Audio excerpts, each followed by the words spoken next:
ಬರಗಾಲನ್ನು ಘೋಷಣೆ ಮಾಡಿದಂತ ರಾಜ್ಯ ಸರ್ಕಾರಕ್ಕೆ, ರೈತ ವಿರೋಧಿ ಮುಖ್ಯಮಂತ್ರಿಗೆ, ರೈತ ವಿರೋಧಿ ಜಿಲ್ಲಾಧಿಕಾರಿಗೆ, ರೈತ ವಿರೋಧಿ ಜಿಲ್ಲಾ ರಾಜಕಾರಣಿಗಳಿಗೆ, ರೈತ ವಿರೋಧಿ ಸಂಸದರಿಗೆ ಬೇಕೇ ಬೇಕು, ಬೇಕೇ ಬೇಕು.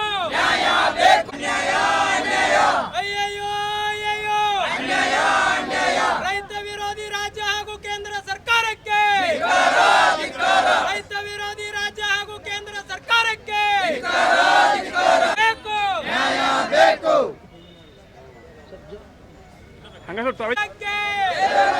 ಹಸಿರು ಸೇನೆಗೆ, ರೈತ ಹೋರಾಟಕ್ಕೆ, ಕಬ್ಬು ಬೆಳೆಗಾರರ ಹೋರಾಟಕ್ಕೆ ಬೇಕೇ ಬೇಕು, ಬೇಕೇ ಬೇಕು. ಅಯ್ಯಯ್ಯೋ ಅಯ್ಯಯ್ಯೋ, ಅಯ್ಯಯ್ಯೋ ಅಯ್ಯಯ್ಯೋ, ಬರಗಾಲವನ್ನು ಡಿಕ್ಲೇರ್ ಮಾಡದೇ ಇರತಕ್ಕಂತ ಜಿಲ್ಲಾಡಳಿತಕ್ಕೆ, ಡಿಕ್ಲೇರ್ ಮಾಡದಂತ ರಾಜ್ಯ ಸರ್ಕಾರಕ್ಕೆ ಬೇಕೇ ಬೇಕು, ರೈತ ವಿರೋಧಿ ರಾಜ್ಯ ಹಾಗೂ ಕೇಂದ್ರ ಸರ್ಕಾರಕ್ಕೆ.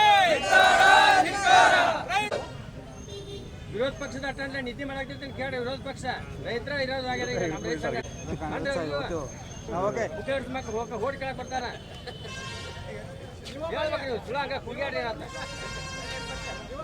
ಸನ್ಮಾನ್ಯ ಮುಖ್ಯಮಂತ್ರಿಗಳು ಡಿ ಕೆ ಶಿವಕುಮಾರ್ ನೂತನವಾಗಿ ಪದಗ್ರಹಣ ಆಯಿತು. ಇವರಿಂದ ಒಳ್ಳೆಯ ಒಂದು ಏನೋ ಕೆಲಸ ಆಗ್ತದೆ ಅಂತೇಳಿ ನಾವು ತಿಳಿದಿದ್ದೀವಿ.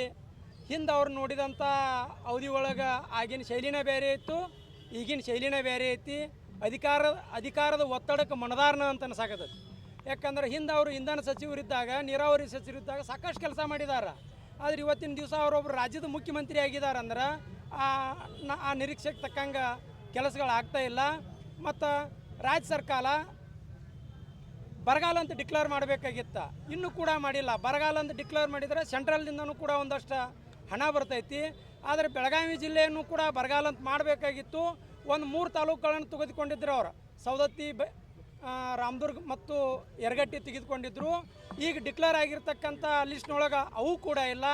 ನಮ್ಮ ತಾಲೂಕಿನ, ನಮ್ಮ ಜಿಲ್ಲೆಯ ಜಿಲ್ಲಾಡಳಿತಕ್ಕೆ ಮತ್ತು ನಮ್ಮ ಜಿಲ್ಲೆಯ ರಾಜಕಾರಣಿಗಳಿಗೆ ಕೈ ಮುಗಿದು ಕೇಳ್ಕೊಳ್ತೀವಿ.